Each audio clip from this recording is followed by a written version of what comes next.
आज से हम बात करेंगे evolution of AI to present. Start से लेके अभी तक आर्टिफिशियल इंटेलिजेंस आपका कहाँ कहाँ कहाँ तक पहुँच गया है, क्या क्या काम हो चुके हैं, उसी के बारे में हम इसमें बात करेंगे। तो इवोल्यूशन ऑफ एआई ओके हम सर। स्टार्ट करते हैं, जिसमें अगर हम ईयर देखें तो हमने हिस्ट्री जब पढ़ रहे थे तो वहाँ पे हिस्ट्री में बात किया था हमने। 1943 का ईयर कंसेप्ट आया था वहाँ पे। 1943 में से स्टार्ट हुआ था आपका इवोल्यूशन एक तरह से, जबकि जहाँ पे सबसे पहला आपका कंसेप्ट आया था आर्टिफिशियल न्यूरंस का। जैसे ह्यूमन बॉडी में न्यूरन्स होते हैं जो बॉडी के सारे पार्ट को सेंस सेंड करना, वहाँ वहाँ मैसेज पास करना, उसके उनसे वर्क कराना, काम करते हैं न्यूरन्स। वैसे आर्टिफिशियल न्यूरन्स जो होते हैं एक वैसा ही नेटवर्क होता है प्रोग्रामिंग लैंग्वेज का, जिसके थ्रू आर्टिफिशियल न्यूरन्स का काम अचीव किया जाता है। तो 1943 में इसका कंसेप्ट सबसे पहले आया था। और नेक्स्ट इसके बाद 1950 में सबसे बड़ा काम जो मशीन आया था ट्यूरिंग मशीन। ट्यूरिंग मशीन एक थ्योरेटिकल मॉडल था जिसके थ्रू जनरली टेस्ट किया जाता। सपोज कोई प्रोग्राम बना दिया गया तो प्रोग्राम किस लेवल तक काम कर रहा है, क्या वो ह्यूमन इंटेलिजेंसी तक काम कर पा रहा है या नहीं कर पा रहा है। तो लेवल चेक करने के लिए इसका ट्यूरिंग मशीन का यूज किया जाता था कि कितना इफिशियंट और कितना एक्यूरेटली ये काम कर रहा है as the level of human minds. Next इसके बाद 1956 में आर्टिफिशियल इंटेलिजेंस का जो नाम क्वाइंट किया था सबसे पहले आर्टिफिशियल इंटेलिजेंस, तो वहीं पे आया था। एक कॉन्फ्रेंस भी वहाँ पे हुआ था, इंटरनेशनल कॉन्फ्रेंस था जहाँ पे आर्टिफिशियल न्यूरंस का एक सबसे पहले नाम लिया गया था कि हाँ कुछ आर्टिफिशियल इंटेलिजेंस भी कुछ हो सकता है। 1966 में सबसे जो पहला एप्लीकेशन आया था, एप्लीकेशन एलिजा नाम का आया था, जो चैटबॉट था एक तरह से। वो कम्युनिकेट करता था ह्यूमन से, मतलब आप एज ए पर्सन ह्यूमन अगर कम्युनिकेट करना चाहें तो इस सॉफ्टवेयर से कम्युनिकेट कर सकते थे। तो आपको ये वैसे ही रिप्लाई करता है जैसे कि आप किसी पर्सन से बात कर रहे हो। तो ये सबसे पहला चैटबॉट आपका आया था 1966 में, जिसको एआई की आर्टिफिशियल इंटेलिजेंस कैटेगरी में रखा गया। 1972 में सबसे फर्स्ट रोबोट आया था, ओबेट 1। जापान ने इसको बनाया था सबसे पहला रोबोट। और आज के डेट में अगर सबसे ज़्यादा रोबोट यूज होते हैं तो कहीं ना कहीं जापान में ही होते हैं। तो जापान एक तरह से रोबोट का स्टार्टर है, किया हुआ था। तो ये 1972 में सबसे पहला रोबोट बनाया था, जो कहीं ना कहीं ह्यूमन की तरह लुक लाइक भी था, उसकी तरह एक्ट भी करता था, ठीक है, और उसकी तरह कुछ रीजनेबल भी था। तो एक तरह से एक प्रॉपर पूरी तरह से ह्यूमन इंटेलिजेंसी तो नहीं, लेकिन कुछ इंटेलिजेंसी थी इसके पास जो ह्यूमन की तरह काम करता था। 1970 टू 1980 आपका फर्स्ट एआई विंटर शुरू हो गया था। यहाँ पे विनर लिखा है लेकिन विंटर होगा यहाँ पे।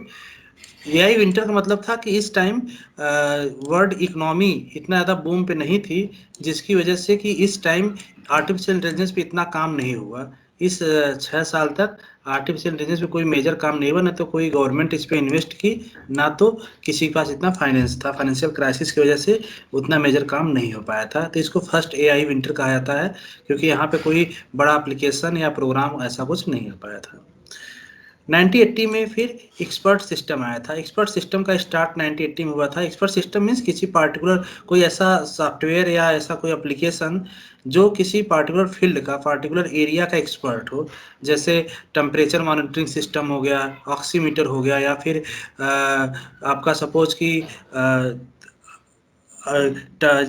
जैसे सपोज करो कि विंड का देखना है कि विंड कितनी फ्लो में चल रहा है। तो इस तरह से कुछ एक्सपर्ट, मतलब कुछ किसी पार्टिकुलर एरिया का एक्सपर्टाइज होते हैं सिस्टम। तो उस तरह के एक्सपर्ट सिस्टम आया था 1980 में।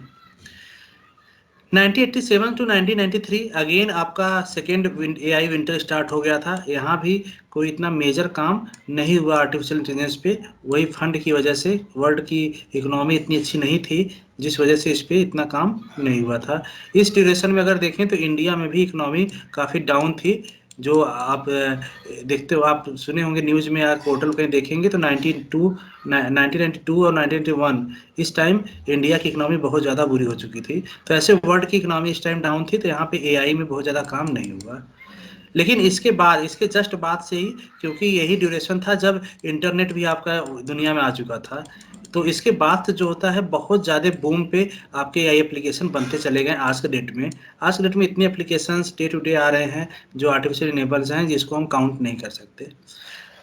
1997 में इसके बाद जो सबसे बड़ा एप्लीकेशन आया था, एक प्रोग्राम था IBM ब्लू डीप, जो कि चेस प्रोग्राम में, चेस गेम में उस टाइम के वर्ल्ड चैंपियन गैरी कास्परोव को बीट कर दिया था। तो यहाँ से कहीं ना कहीं सोच सकते हैं आप कि किसी अगर ह्यूमन पर्सन को कोई कंप्यूटर गेम बीट कर रहा है तो जाहिर सी बात है कि उससे ज़्यादा पॉसिबल मूव वो सोच सकता है। तो जो प्रोग्राम था वो कहीं ना कहीं गैरी कास्परोव से ज़्यादा पॉसिबल मूव सोच सकते थे कि कैसे मुझे मूव करना है।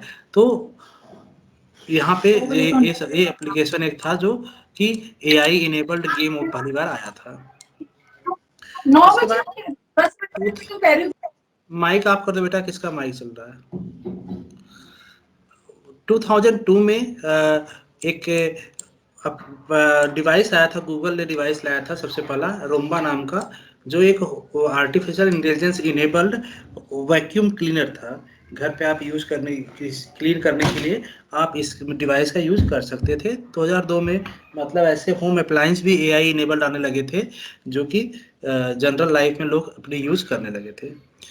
इसके बाद 2011 में एक IBM वाटसन नाम का एप्लीकेशन सॉफ्टवेयर था, जो एक क्विज शो ऑर्गेनाइज किया गया था, जिसमें बहुत ह्यूमन पर्सन काफ़ी इन्वॉल्व किए थे, जो एक्सपर्ट टाइप के होते थे। तो उस क्विज शो में वो प्रोग्राम विनर था। तो कहीं ना कहीं एक बार फिर से ह्यूमन माइंड को या ह्यूमन पर्सन को बीट कर दिया था इस टाइम, जो प्रोग्राम कंप्यूटर था। तो और ये जो प्रोग्राम था ये भी AI इनेबल्ड था, मतलब ये खुद से थिंकिंग कर सकता था, खुद से डिसीजन ले सकता था प्रोग्राम। तो इस तरह का था। फिर 2012 में एक एप्लीकेशन आया था प्ले स्टोर पे, गूगल प्ले स्टोर पे, गूगल नाउ नाम का, जो कि प्रेडिक्शन बताएगा आपके बारे में। आप इसको इंस्टॉल करके देख भी सकते हैं कैसे काम करता है। तो एक एप्लीकेशन, ये भी AI इनेबल्ड एप्लीकेशंस हैं।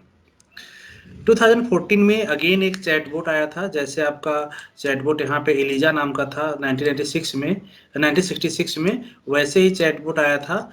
लेकिन यहाँ पे चैटबॉट जो था वो ट्यूरिंग टेस्ट में पास हो गया। ट्यूरिंग टेस्ट में पास होने का मतलब है कि ट्यूरिंग टेस्ट एलन ट्यूरिंग ने बनाया था, ये वाली मशीन जो 1950 की बात कर रहे थे हम यहाँ पे।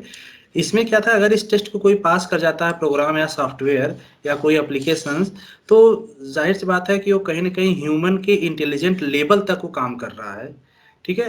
तो एलिजा जो था वो उतने लेवल तक काम नहीं करता था, कुछ क्वेश्चन के आंसर देता था, कुछ के नहीं देता था, या कुछ के आंसर इस तरह से देता था कि नेक्स्ट क्वेश्चन आप कम्युनिकेशन आगे बढ़ा लो। लेकिन यहाँ पे जो था 2014 में जो आया था, ये आपको सेम टू सेम एक्यूरेटली आपको लगेगा कि कोई अदर साइड में ह्यूमन पर्सन ही बैठा हुआ है, ह्यूमन ही जो आपसे कम्युनिकेशन कर रहा है। ठीक है। इसके बाद 2015 में अमेजन इको, जो एलेक्जा कहते हैं, एलेक्जा आ गया। ऐसे इसी के आसपास ईयर में आपका गूगल होम भी आ गया था, जो गूगल का प्रोडक्ट आता है। तो घर में लोग इसको यूज़ करने लगे, जिससे आपको कोई इंस्ट्रक्शन देके उससे वर्क करा सकते हैं। जैसे एलेक्जा में काफ़ी सारे आपके कैलेंडर की तरह काम करता है, रेडियो की तरह काम करेगा, आपका इंटरनेट कुछ सर्च करना चाहे वो कर लेंगे, बहुत सारे काम आप उस पर कर सकते थे। तो ये सब मेजर एप्लीकेशन थे जो इवोल्यूशन ऑफ AI को रिप्रेजेंट करते हैं। इसके बाद 15 के बाद, तो 2015 के बाद अगर देखें तो ईयर वाइज ईयर बहुत सारे ऐसे एप्लीकेशन आ गए हैं आज के डेट में जो AI इनेबल होते हैं। अगर हम देखें तो आजकल वेबसाइट हो गया या बहुत सारे मोबाइल एप्लीकेशन हो गए जो AI इनेबल्ड आते हैं। ठीक है। तो ये तो हो गया आपका इवोल्यूशन। उसी को ईयर वाइज यहाँ पे डिटेल किया गया है, जिसको वन बाय वन हम देख लेंगे। जो अभी आपको हमने बताया कुछ ऐसा ही यहाँ पे भी है, यहाँ पे कुछ ईयर ज़्यादा ले लिया गया है। 1943 में जैसे हमने बताया कि आर्टिफिशियल न्यूरल्स का कंसेप्ट आ गया था, तो ये 1943 का था।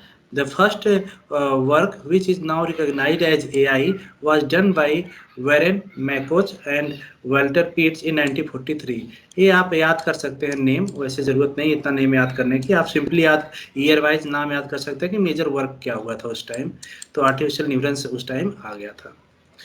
1949 में Donald Hebb demonstrate the updating rule for modifying the connecting strength between neurals. जब यहाँ पे न्यूरल्स 1943 में न्यूरल नेटवर्क आ गया, तो न्यूरल नेटवर्क मतलब कि बहुत सारे न्यूरॉन्स होंगे, उनका एक नेटवर्क होगा जिग जैग फॉर्म में। अब इसके बीच में कम्युनिकेशन कैसे होगा, कैसे उसके बीच में स्ट्रेंथ कनेक्शन बनाया जाएगा, वो 1949 में डोनाल्ड हेब ने दिया था। 1950 में ट्यूरिंग मशीन, जो एलन ट्यूरिंग नाम के रिसर्चर थे, वो इंग्लिश मैथमेटिशियन थे, जो कि प्रोड्यूस किए थे आपका ट्यूरिंग मशीन, और उस मशीन का नाम था कंप्यूटिंग मशीनरी एंड इंटेलिजेंस। ये जनरली काम क्या करता था कि जो भी डेवलपमेंट होते थे उसको चेक करता था कि ये इसका वर्क जो है ह्यूमन इंटेलिजेंट के इक्विवेलेंट है या नहीं है। अगर ये ह्यूमन ह्यूमन इंटेलिजेंट के इक्विवेलेंट है तो उसको कैटेगरी में रखता था एआई के, अदरवाइज उसको एआई की कैटेगरी में नहीं रखता था। और उसको अलग से टैग भी दिया जाता था कि ये ट्यूरिंग टेस्ट पास कर गया है। अगर कोई ऐसा डिवाइस या प्रोग्राम है जो ह्यूमन इंटेलिजेंस तक पहुंचता है और ट्यूरिंग टेस्ट पास करता है, तो उसको एक टैग मिल जाता था कि ये ट्यूरिंग टेस्ट पास किया हुआ एप्लीकेशन है। इसके बाद 1952 में एक लॉजिकल थ्योरिस्टिक नाम का प्रोग्राम आया था, जिसको हम फर्स्ट आर्टिफिशियल इंटेलिजेंस प्रोग्राम कह सकते थे। पहला आर्टिफिशियल इंटेलिजेंस प्रोग्राम था जो कि मैथमेटिकल प्रॉब्लम को, थ्योरम्स को ये प्रूव करता था, उसको सॉल्व कर सकता था। उस टाइम के अगर देखें तो जो डिफाइन किया हुआ था कि 52 कॉम्प्लेक्स मैथमेटिकल थ्योरम थे, जिसमें से 38 को ये थ्योरम्स, ये प्रोग्राम सॉल्व कर दिया था। तो कहीं ना कहीं कह सकते थे कि ये जो प्रोग्राम था एक तरह से ह्यूमन इंटेलिजेंस की तरह काम करता था और सारे थ्योरम को प्रूव करता हुआ चलता था। 1956 में आर्टिफिशियल इंटेलिजेंस का नाम सबसे पहले आया था, जो कि क्वाइंट किया गया था जॉन मैकर्थी की एट डरमाउथ कॉन्फ्रेंस। एक कॉन्फ्रेंस था, उस कॉन्फ्रेंस में सबसे पहले इसका नाम लिया गया था आर्टिफिशियल इंटेलिजेंस। और 1956 के अराउंड आप देखेंगे तो कई सारे प्रोग्रामिंग लैंग्वेज आ गए, जैसे फॉर्टेन, लिस्प, कोबोल, ये सब प्रोग्रामिंग लैंग्वेजेस हैं जिसमें आर्टिफिशियल इंटेलिजेंस एप्लीकेशन की प्रोग्रामिंग की जाती है। और सबसे मेजर तौर पर यूज होता है आपका लिस्प लैंग्वेज, जो कि अभी आप जब थर्ड ईयर फोर्थ ईयर में जाएंगे तो थर्ड ईयर में भी शायद आपको लिस्प लैंग्वेज थोड़ा बहुत पढ़ना होगा वहाँ पे, तो डिटेल वहाँ पे आपको इसको पढ़ाया जाएगा। ठीक है। इसके बाद 1966 में मैंने पीछे बता दिया कि एलेजा नाम का एक आपका प्रोग्राम था, जो कि कम्युनिकेशन करता था ह्यूमन से, ह्यूमन पर्सन से। एक चैटबॉट था जो कि आप उससे बात करेंगे तो प्रॉपरली आपको रिप्लाई करता था। 1972 में जो फर्स्ट इंटेलिजेंट ह्यूमॉइड रोबोट बना था, ह्यूमॉइड रोबोट मीन्स जैसे ह्यूमन पर्सन होते वैसे ही, जो जापान ने बना था, जिसका नाम था ओबेट 1। ये प्रॉपरली वर्क करता था एज लाइक ह्यूमन। इसके बाद फर्स्ट एआई विंटर आ गया 1974 टू 1980, जिस टाइम आर्टिफिशियल इंटेलिजेंस पे कोई ज़्यादा मेजर काम नहीं हुआ due to funding issue from government. ठीक है। और ऐसे ही 1980 टू 1987 अगर देखें तो उस टाइम आपका एक्सपर्ट सिस्टम आया था 1980 में। और एक्सपर्ट सिस्टम किसी पार्टिकुलर फील्ड का, पार्टिकुलर एरिया का एक्सपर्ट एप्लीकेशन था जो आर्टिफिशियल इंटेलिजेंस इनेबल था। ईयर 1980 में ही एक नेशनल कॉन्फ्रेंस भी ऑर्गेनाइज हुआ था जो आर्टिफिशियल इंटेलिजेंस के बेस पे। इसके बाद फिर 1987 टू 1993 अगेन एआई विंटर आ गया था, जिस टाइम कोई मेजर काम एआई का नहीं हुआ था। ये ईयर गैप की तरह देख सकते हैं आप। इस टाइम गवर्नमेंट फंड की कमी की वजह से बहुत ज़्यादा काम नहीं हो पाया था। 1997 में जैसा हमने पीछे भी बता दिया कि एक डीप ब्लू प्रोग्राम था जिसने बीट किया था गैरी कास्परोस वर्ल्ड चैंपियन चेस को, जो फर्स्ट, इसी को हम डीप ब्लू जो था ये, इसको फर्स्ट कंप्यूटर प्रोग्राम कर सकते हैं, AI enabled computer game, AI enable computer game था जो कि पर्सन को भी, ह्यूमन बॉडी को भी बीट कर दिया था। 2002 में मैंने बताया अभी, रोम्बा नाम का एप्लीकेशन था, डिवाइस था जो वैक्यूम क्लीनिंग का काम करता था। एक तरह से होम अप्लायंस में सबसे पहले नाम इसी का आता है। 2002 में सबसे पहला होम अप्लायंस आया था जो एक तरह से आर्टिफिशियल इंटेलिजेंस इनेबल्ड प्रोडक्ट था।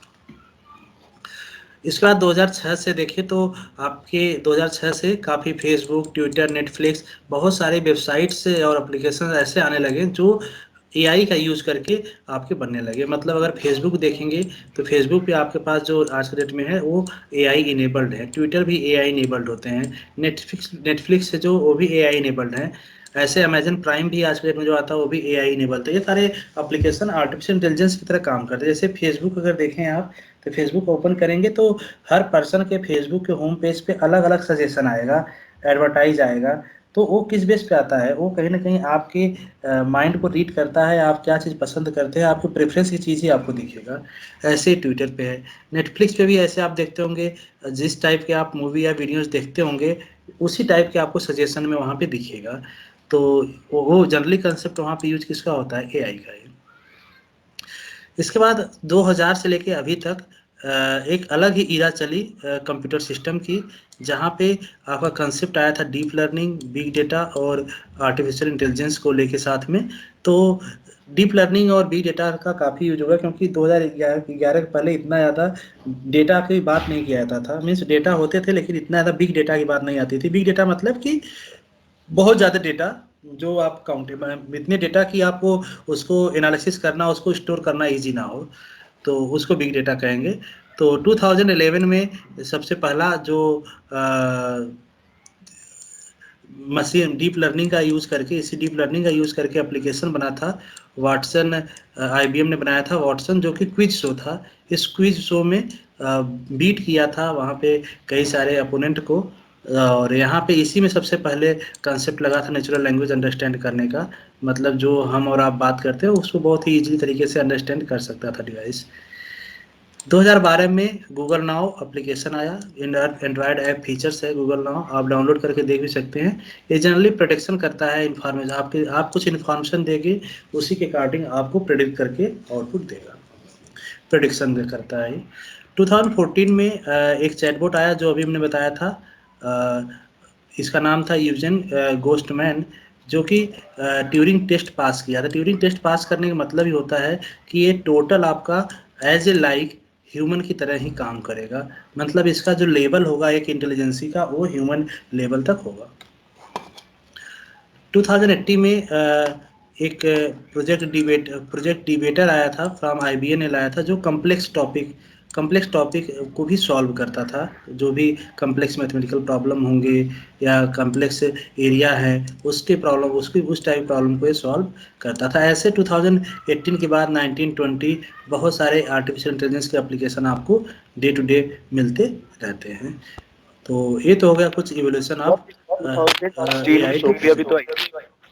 हाँ बेटा, 2016 में सोफिया भी तो आई थी ह्यूमनॉइड। हाँ सोफिया से एक तरह से रोबोट की तरह थी ना वो, तो रोबोट का पहले मैंने बता दिया, रोबोट में तो बहुत सारे काम हो चुका था। तो सोफिया तो बहुत बड़ा एप्लीकेशन था, वो तो आया ही था। लेकिन रोबोट जैसे यहाँ पे कैटेगरी की बात कर रहे हैं अलग अलग फील्ड का कि कब स्टार्टिंग हुआ कब कैसे हुआ, वो भी आया था, लेकिन उससे पहले भी जापान कई सारे रोबोट निकाल चुका था। ठीक है, लिख सकते हो उसको भी, कोई दिक्कत नहीं है। वो तो आप जितना ज़्यादा जो आपको नॉलेज में आ रहा है कहीं से पढ़ रहे हो आप लिख सकते हो, उसमें कोई इशू नहीं है, उसको पढ़ सकते हो।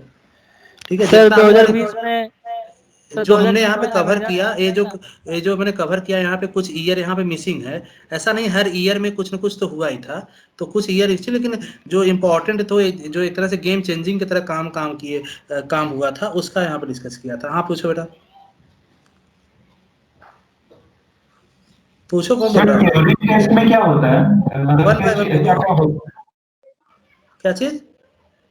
सर ट्यूरिंग टेस्ट में एग्जैक्टली होता क्या है, लाइक टेस्ट में ऐसा क्या ट्यूरिंग रिक्वायरमेंट टेस्ट होती है? एक्चुअली ट्यूरिंग टेस्ट एक्चुअली एक थ्योरेटिकल मॉडल है, ये कोई फिजिकल नहीं है, थ्योरेटिकल मॉडल है, जहाँ पे जनरली प्रोग्राम को, जो प्रोग्राम बढ़ते हैं आर्टिफिशियल इंटेलिजेंस के प्रोग्राम, उसको टेस्ट किया जाता है, टेस्टिंग के लिए होता है कि क्या ये प्रोग्राम जो है ह्यूमन इंटेलिजेंस लेवल तक काम कर रहा है या नहीं कर रहा है, सिंपल सी बात है। ठीक है, तो उसमें सर उससे क्वेश्चंस पूछे जाते हैं प्रोग्राम से या कुछ, मतलब नहीं एग्जैक्टली उसको ट्यूरिंग टेस्ट इतना थे, जैसे आप देखते होंगे आज तक सॉफ्टवेयर टेस्टिंग की भी जॉब अलग से होती है, तो सॉफ्टवेयर डेवलप किया कोई और लेकिन उसकी टेस्टिंग कोई और करता है ना, तो कई सारे पैरामीटर्स होते हैं, उस पैरामीटर्स चेक करता है वो कि क्या सॉफ्टवेयर जिस प्रॉब्लम के लिए बना वो काम कर रहा है प्रॉपरली, कोई बग तो नहीं है, वो सारी चीज़ें। तो ट्यूरिंग टेस्ट इस तरह से एआई एप्लीकेशंस को, एआई प्रोग्राम को चेक करने के लिए बना था, और ये एलन ट्यूरिंग ने बनाया था 1950s की ड्यूरिंग में। Okay okay sir, thank you. ठीक है, तो यहाँ तक हो गया इवोल्यूशन ऑफ एआई। इसको आप पीपीटी प्रोवाइड कर देंगे तो आप यहाँ से एक बार इसको रिवाइज भी कर सकते हैं। इसके बाद आपका आता है अप्रोचेस टू एआई। तो एआई की अप्रोचेज अगर आप सर्च करेंगे तो आपको अलग अलग बुक में, ध्यान देना इसका कोई स्टैंडर्ड बुक अभी तक नहीं है जिसमें आपको पूरा सिलेबस मिल जाए। तो आपको ज़्यादा डिपेंड होना पड़ेगा नोट्स पे और ये हमारे लेक्चर पे ही। तो जैसे अगर आप टॉपिक वाइज गूगल पे सर्च भी करते हैं तो बहुत सारे अलग अलग चीज़ें मिलेंगी, लेकिन यहाँ पे हमने एक कलेक्टिवली वे में अच्छा कलेक्शन कर रखा है, तो आप बेटर होगा यहीं से पढ़ेंगे तो समझ में आएगा। तो वेरियस अप्रोच टू एआई में 4 मेजर अप्रोच है, लेकिन अगर आप गूगल पे या कहीं सर्च करेंगे तो आपको कहीं कहीं आपको 5 दिखेगा, कहीं कहीं 8 दिखेगा, लेकिन मेजर तौर पे यही 4 अप्रोचेज है जो आर्टिफिशियल इंटेलिजेंस के लिए होते हैं। सबसे पहला अप्रोच है एक्टिंग ह्यूमनली। जब भी आर्टिफिशियल इंटेलिजेंस कोई अप्रोच बनाया जाता है, एप्लीकेशन या डिजाइन किया जाता है या प्रोग्राम भी किया जाता है, देन उसको देखा जाता है कि क्या ये जिस प्रॉब्लम को सॉल्व करने के लिए बन रहा है उस प्रॉब्लम को सॉल्व करने के लिए वैसे ही एक्ट कर रहा है जैसे ह्यूमन करता है या अलग तरीके से। तो हमेशा लेवल आपका जो प्रोग्रामिंग करने का होगा वो ऐसे होना चाहिए कि ह्यूमनली, एक्टिंग ह्यूमनली करे, मतलब एक पर्सन की तरह वो एक्ट करने लगे। तो अगेन वहां पे पर्सन तरह एक्ट कब करेगा, जब तक वो ट्यूरिंग टेस्ट पास नहीं करेगा। ट्यूरिंग टेस्ट पास कर गया मतलब वो इस इंटेलिजेंसी तक काम कर रहा है कि जहां तक ह्यूमन पर्सन काम करते हैं। The Turing test proposed by Alan Turing 1950 was designed to provide satisfactory operational definition of intelligence. Turing defines intelligence behavior as the ability to achieve human level performance in all cognitive tasks. तो यहाँ पे उसी वही test किया जाता है कि human level तक परफॉर्म कर रहा है या नहीं कर रहा है। सेकेंड अप्रोच था थिंकिंग ह्यूमनली। जैसे हम और आप थिंक करते हैं किसी प्रॉब्लम को सॉल्व करते टाइम, तो क्या वो ऐसे ही सर्च कर रहा, सोच रहा है आपका एप्लीकेशन है वैसे थिंक कर पा रहा है या नहीं कर पा रहा है। तो चीज़ भी यहाँ पे होना चाहिए कि वो आपका ह्यूमन की तरह थिंक करके किसी प्रॉब्लम को सॉल्व करे। If we are going to say that given problem that think like human, we must have some way to determine how human think. तो जाहिर सी बात है आपको पहले अंडरस्टैंड करना पड़ेगा कि ह्यूमन थिंक कैसे करते हैं, तभी तो आप उस प्रोग्राम को कर पाएंगे। We need to get inside the actual working of human mind. तो पहला आपका एक्टिंग ह्यूमनली, दूसरा थिंकिंग ह्यूमनली। नेक्स्ट है आपका थिंकिंग रेशनली। रेशनली का मतलब कि रीजनिंग तरह, जैसे तर्क की तरह कोई रीजनिंग बेस पे आपका थिंक करना। जैसे सपोज करो कि हमने कुछ आपको इनपुट दे दिया, 2-3 इनपुट दिया, अब चौथा आप ऑटोमेटिक प्रेडिक्ट कर जाओ कि इसके बाद का क्या हो सकता है। तो प्रेडिक्शन एक तरह से रीजनिंग बेस पे थिंक रीजनिंग की तरह करे और एक्टिंग भी रेशनली करे, मतलब वैसा ही वो एक्ट करे रीजनिंग की तरह तर्क के साथ। तो ये चारों चीज़ जो है काफ़ी इंपॉर्टेंट है अप्रोचेज में। तो इसको आप ये तो याद भी हो जाएगा इजीली, इतना नहीं है। एक्टिव मतलब ह्यूमन की तरह एक्ट करे, ह्यूमन की तरह थिंक करे, और रीजनिंग क्या, रेशनली थिंकिंग करे, एक्टिंग रेशनली करे। तो ये जैसे थिंकिंग रेशनली की बात करें तो the law of thought approach, the Greek philosopher Aristotle was one of the first attempt to coding right thinking. यहाँ से राइट थिंकिंग कंसेप्ट मतलब, राइट थिंकिंग मतलब समझ रहे हो, जैसे मशीन है वो थिंक करेगा तो बहुत सारी चीज़ सोच सकता है, लेकिन राइट थिंकिंग कैसे होगा।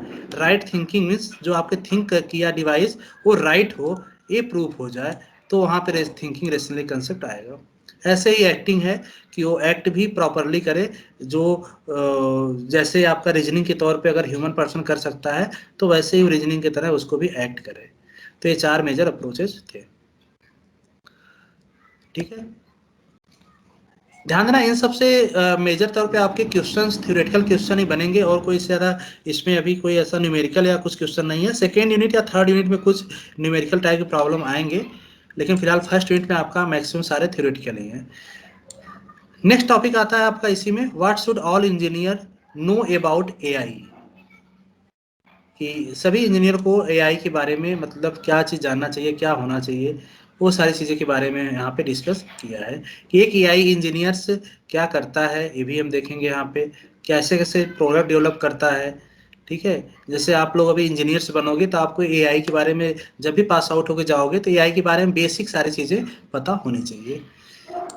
सबसे पहला पॉइंट आता है, an AI engineers build AI model using machine learning algorithms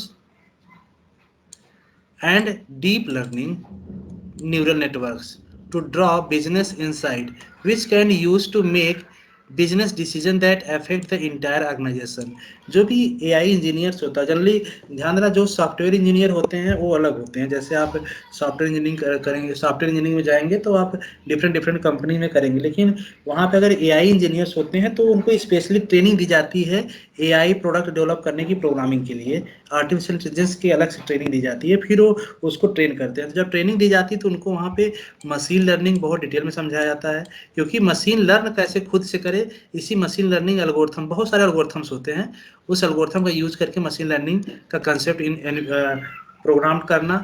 और डीप लर्निंग न्यूरल नेटवर्क, जैसे अभी हमने न्यूरल्स नेटवर्क की बात किया, तो डीप लर्निंग न्यूरल्स नेटवर्क भी की प्रोग्रामिंग भी करना। तो ये स्पेशल ट्रेनिंग होती है जो हर इंजीनियर्स, एआई इंजीनियर्स को दी जाती है, और इसी का यूज करके वो एक आपका आर्टिफिशियल इंटेलिजेंस एप्लीकेशन बनाते हैं जो किसी भी ऑर्गेनाइजेशन या बिजनेस में यूज किया जा सके।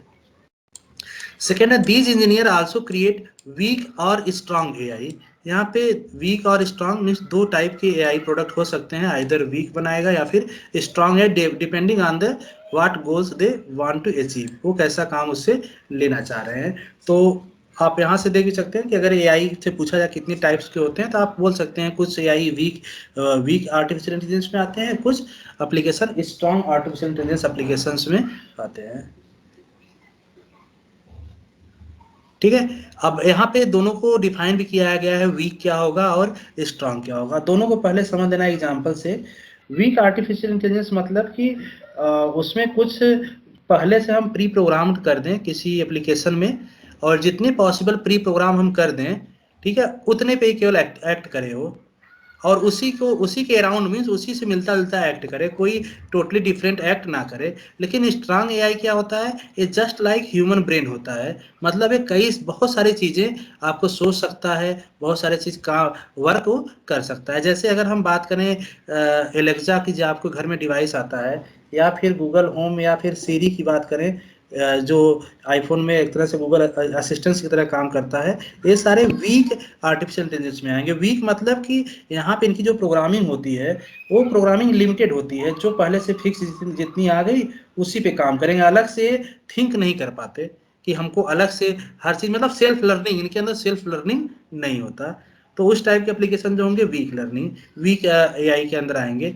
और जो स्ट्रांग होते हैं, strong AI function more like human brain, एकदम ह्यूमन ब्रेन की तरह होंगे, जो कि यूज करते हैं क्लस्टरिंग और एसोसिएशंस डेटा, एसोसिएशन, ये क्लस्टरिंग और एसोसिएशन ये प्रोसेस है। जनरली आपको जब डेटा एनालिसिस पढ़ेंगे हम सेकेंड यूनिट में, तो वहाँ पे फिर से नाम आएगा। तो क्लस्टरिंग और एसोसिएशन बेस पे वो प्रोसेस करके आउटपुट देते हैं। ठीक है, नेक्स्ट है आपका AI engineers have a sound understand of programming, software engineering and data science. जो एआई इंजीनियर्स होंगे उनको जनरली प्रोग्रामिंग के बारे में नॉलेज होना चाहिए, सॉफ्टवेयर इंजीनियरिंग के बारे में पता होना चाहिए। सॉफ्टवेयर इंजीनियरिंग एक थ्योरेटिकल सब्जेक्ट होता है, वहाँ पे कैसे सॉफ्टवेयर डेवलप किए जाते हैं उसका टोटल प्रोसेस दिया होता है, इसके बारे में पता होना चाहिए। प्लस डेटा साइंस मतलब ये जनरली 2011 के बाद से ही आया है डेटा साइंस कंसेप्ट। यहाँ पे डेटा साइंस में तो डेटा पे एप्लीकेबल एनालिसिस, जितने भी डेटा, आजकल हर जगह डेटा की ही बात होती है, जैसे फेसबुक डेटा, ट्विटर डेटा, आप देखते होंगे कि उस डेटा को एनालिसिस करके कुछ भी उससे रिजल्ट बनाया जाता है, उसका प्रिडिक्शन किया जाता है कि क्या हो सकता है। तो इस तरह से जैसे बहुत सारी कंपनियां होती हैं जो अपने प्रोडक्ट सेल के बारे में एनालिसिस करती हैं, और फिर उसी बेस पे नया प्रोडक्ट क्या लॉन्च करना होता है उसका डिसीजन बनाती हैं। ठीक है, तो ये सब कहीं ना कहीं वहाँ डेटा साइंस का यूज होता है। They are different tools and techniques, so they can process data as well, develop the and maintain the AI system। तो बहुत सारे टूल्स और टेक्नोलॉजीज भी होते हैं जिसका यूज करके कोई भी एआई इंजीनियर जो होगा उसको डेवलप करता है, प्लस उसका मेंटेनेंस भी उसे करता है। ऐसा नहीं कि डेवलप तो किया एआई इंजीनियर लेकिन मेंटेनेंस कोई भी कर ले, मेंटेनेंस करने के लिए भी एआई इंजीनियर्स की जरूरत पड़ती है। इसके अलावा दो और टॉपिक हैं, एक तो रिस्पॉन्सिबिलिटी ऑफ एआई इंजीनियर, जितने भी आर्टिफिशियल इंटेलिजेंस इंजीनियर होंगे उसकी क्या रिस्पॉन्सिबिलिटी होंगी और उनके पास क्या स्किल्स होने चाहिए, ये दो चीज़ यहाँ पे डिस्कस और हम करेंगे। सबसे पहले आता है आपका कि जो आर्टिफिशियल इंटेलिजेंस इंजीनियर्स होंगे, as an AI engineers you need to perform certain task such as develop, test and deploy AI model. ठीक है। जो एआई इंजीनियर्स होंगे उनको सारा एक तरह से जो उनकी टीम होगी एआई इंजीनियर्स की, वो सारे काम करते हैं, प्रोडक्ट को डेवलप करते हैं। डेवलप मीन्स जैसे अगर सॉफ्टवेयर टाइप का प्रोडक्ट बना रहे हैं सॉफ्टवेयर टाइप का, तो उसमें उसकी प्रोग्रामिंग करना। अगर हार्डवेयर टाइप के बना रहे हैं तो उसका मॉडल प्रिपेयर करना, वो हो जाएगा develop. Then testing, testing means कि क्या वो प्रॉपरली काम कर रहा है कि नहीं कर रहा है, तो उसको टेस्ट करना वो भी एआई इंजीनियर्स ही करेंगे, रिस्पॉन्सिबिलिटी होती है। और डिप्लॉय, डिप्लॉय मीन्स अगर टेस्टिंग भी पास कर गया तो उसको मार्केट में डिप्लॉय करना, उसको सेल करना है, उसको कमर्शियली यूज करना, ये सब हो जाएगा डिप्लॉय एआई मॉडल। एक तरह से प्रोडक्ट मीन्स कंप्लीट हो गया, उसको अब हम रेडी टू लॉन्च हो चुका है, तो डिप्लॉय करना वो भी एआई इंजीनियर्स ही करते हैं। ठीक है। यहाँ पे यूज करते हैं जो एल्गोरिथम जनरली वो इन सब काम के लिए random forest, logistic regression, linear regression, ऐसे बहुत सारे एल्गोरिथम्स हैं जिनका यूज होता है। अभी सेकेंड यूनिट पे इस एल्गोरिथम का फिर से नाम आएगा, तो वहाँ हम इस पे कुछ एल्गोरिथम, कुछ इस पे प्रॉब्लम के साथ समझेंगे कि कैसे काम करता है। फिलहाल अभी के लिए इस पे डिटेल में हम नहीं जाएंगे। ठीक है। नेक्स्ट टॉपिक आता है skill required to become an AI engineer. किसी भी एआई इंजीनियर्स की क्या स्किल्स होने चाहिए, क्या स्किल रिक्वायर्ड करता है। सबसे पहला स्किल्स होता है इसका कि प्रोग्रामिंग स्किल्स। जो भी एआई इंजीनियर्स होगा उसको प्रोग्रामिंग स्किल्स अच्छा होना चाहिए। मीन्स कई सारे लैंग्वेज, जितने भी नए लैंग्वेज मार्केट में आ रहे हैं या पुरानी लैंग्वेज जितने भी हैं, उन सब का बारे में अंडरस्टैंड होना चाहिए।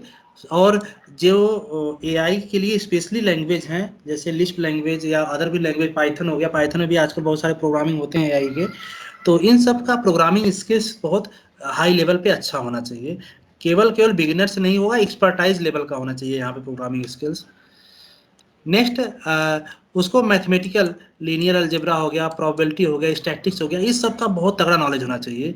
ध्यान देना, क्योंकि जब हम एआई की प्रोग्रामिंग करते हैं तो वहाँ पे बहुत सारी चीज़ें प्रोबेबिलिटी बेस्ड होती है।